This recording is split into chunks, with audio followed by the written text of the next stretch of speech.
second little thing that I started adjusting later. I'm going to keep this just in case I need it again. There was a second principle that I adjusted later that I had to incorporate. I didn't realize I was doing well, but I had to, if I wanted to become even more consistent, I needed to make sure this happened. And it's simply this. If I start here and I go like this on my swing, what's going to happen? Topping and chunking, correct? So the only thing I need to have happen is to make sure that I'm the same distance from the ball when I strike the ball as when I started. Simple physics again, right? Now, yes, I hear people thinking, what, Craig, there's all kinds of things going on. Our arms are stretching. We're a little bit different than when you first start. I get that. Doesn't matter.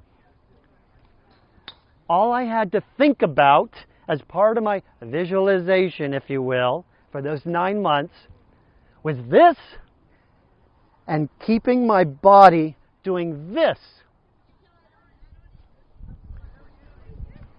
Not going like this. Not doing any of this. And so, just for the heck of it, just to reinforce this, every once in a while I'm in my house, and I saw this somewhere. I think it was an Arnold Palmer book, actually. He said, take a pillow and lean up against a wall and no club and just do this. And I did it so I could feel what it's like to do this without doing this. So check this out. Somebody else told me something really interesting. If this occurs, it's down here at the club, if this happens, does it really matter what happens back here? No. You can have a million different crazy swings. Jim Furyk come to mind?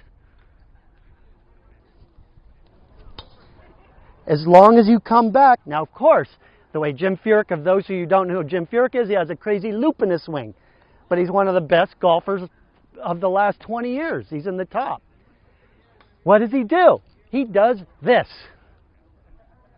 Does this consistently. Now, we don't have the time to go to the range 5 times a week. I wish I did. It'd be fun. I like to come down here every once in a while. It's fun for me. But I got a million things going on besides golf. But I can think about this a million times. And what happens is, when I make this connection down here, and I say, I literally talk to myself sometimes. I'll relax in bed, on my way to sleep, when I wake up, little moment in between things I'm doing, and I just have this imagination where, whether it's a picture in my mind looking down like this, or I'm actually doing any way I want. But usually I just focus on this little picture. And I actually took a picture of a ball and I put a line in front of the ball just like that to emblazon that picture on my mind. Now, I keep saying picture. I want to cover myself on something. I keep saying picture and I keep saying visualization. And there's lots of people out there who are not very visual. And golf is famous for using the word visualize, and I started using that. But the truth is, you do not have to be, quote, visual to do this. In fact, 20% of the population, they close their eyes, they don't see anything. And I work with these people all the time. And what I don't want people who are in that camp or not very good at visualization to think, well, since I can't see things like everybody else says they can, and this guy's talking about, I can't do this. No, wrong, wrong, wrong. You just think it your way, however you do it. There's another very famous golfer, you might have heard of him, who is not visual at all. Tiger Woods. There's a YouTube video, and it's on my website. I took clips of it, where I'm talking about what I talk about right now, where his mental trainer, Jay Brunza, he had a sports psychologist / mental trainer since he was like 12. His father brought him there, and he learned the kind of things you're learning right now, maybe in a different way, but it's all, anybody who's worth their salt understands this. Anyway, so he goes back to Jay one day, and this is all in an interview. You can look it up. I'll show it to you. It's on my website. And he's being interviewed by some golf commentator, and he says, I went into Jay's office, and he says, Jay, I love Jack Nicklaus. He says I'm supposed to go to the movies, but when I do it, everything's all twisted up and it's distorted. It's like a fun house, and it never works for me. And so Jay told him, Tiger, just feel it then. Boom, doors opened.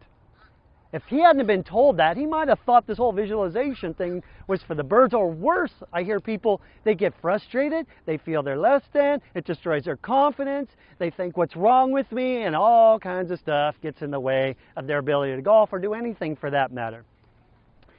Everything I do I operate under this one formula. Performance equals potential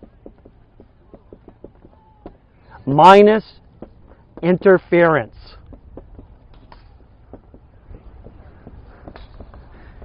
So who here is interested in playing more in that zone-like state?